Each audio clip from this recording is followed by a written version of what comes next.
My name is Chief Cadmus Delorme of the Cowessess First Nation.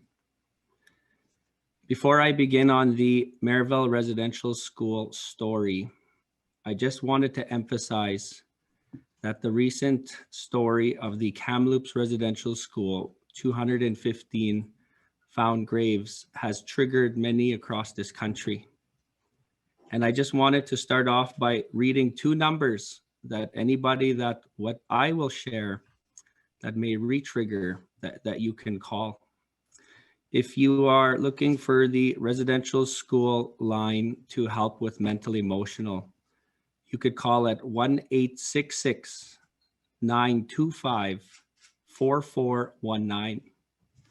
If you're more local in the Treaty 4 territory in southern Saskatchewan, we do have a line that's going to be open this afternoon. We have partnered with Regina Treaty Status Indian Services, and you could call them at 306-522-7494. In 1886, the Roman Catholic Church in the Oblades arrived on Cowessess First Nation. And that is when the grave site began.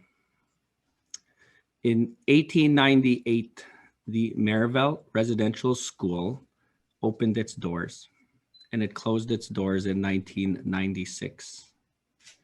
The Roman Catholic Church overseen the grave site. The Catholics and the prayer and religion overseen the grave site. We started our radar penetrating research on June the 2nd of 2021. As of yesterday, we have hit 751 unmarked graves. This is not a mass grave site. These are unmarked graves. Over the past years, the oral stories of our elders, of our survivors, and friends of our survivors have told us stories that knew these burials were here. In 1960, there may have been marks on these graves. The Catholic Church representatives removed these headstones, and today they are unmarked graves. At this time, I'm just going to share my screen so you have a visual of what we're talking about. You're going to notice that there are flags, and I apologize, it might be a little tough to see. But this is now today on Cowessess First Nation, and this is what we call today our community gravesite. It became our community gravesite after the 1970s, when the residential school was stopped overseen by the Roman Catholic Church and the Archdiocese. We also wanted to show you a little more of a visual from a drone perspective.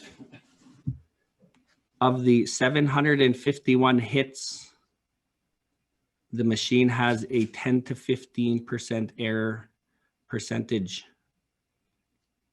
So we will only go by the hits that we have of 751, but we do know there's at least 600.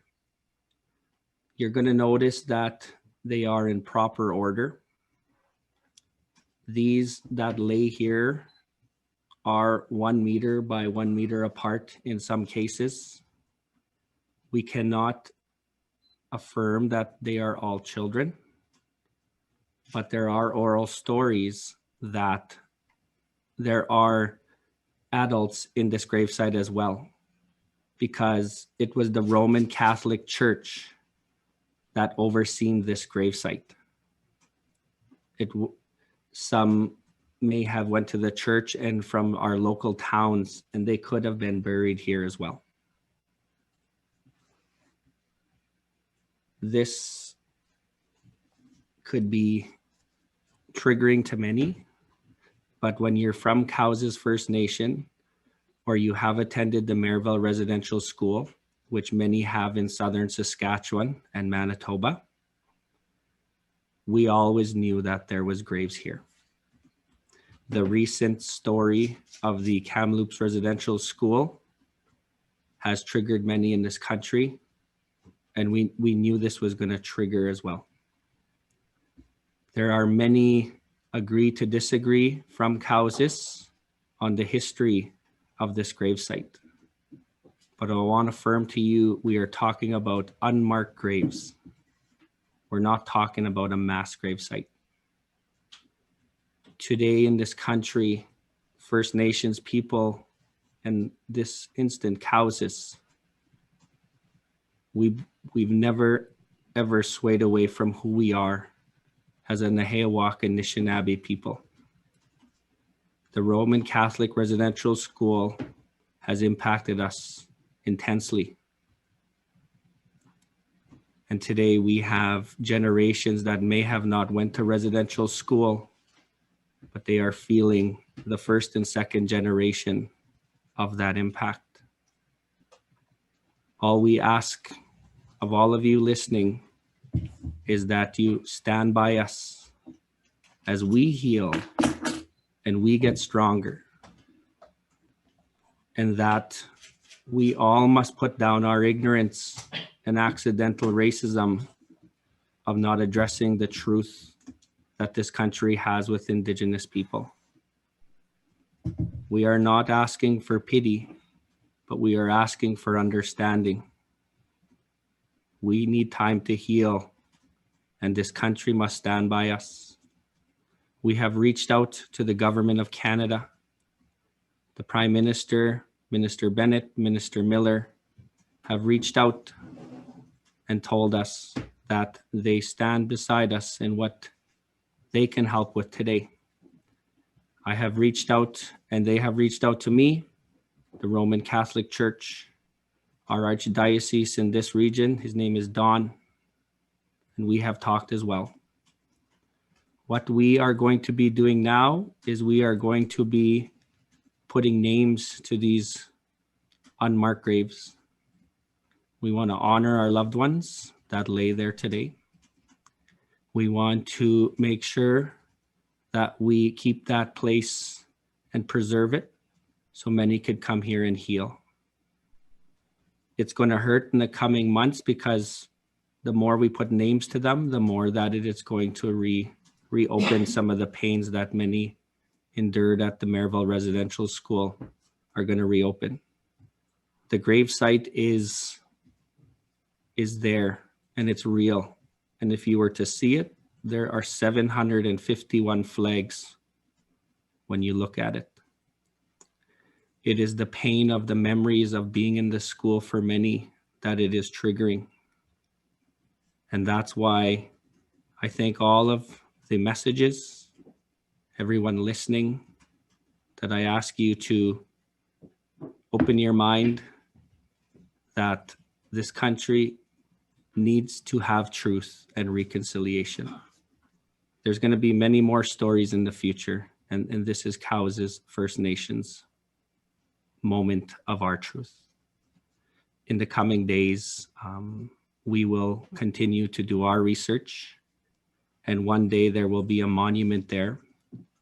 Every one of those graves will be marked, and probably not every grave will have the exact name, but that is our end goal. I thank you all for giving us this moment to tell our story. And I just want to rephrase, this is not a mass grave site. These are unmarked graves. And we didn't remove these headstones. Removing headstones is a crime in this country. And we are treating this like a crime scene at the moment. And we will know more as we continue our research. Again, to the ones that are listening that have went to residential school, that are descendants of residential school survivors, there are numbers available for you to call, and you are not alone.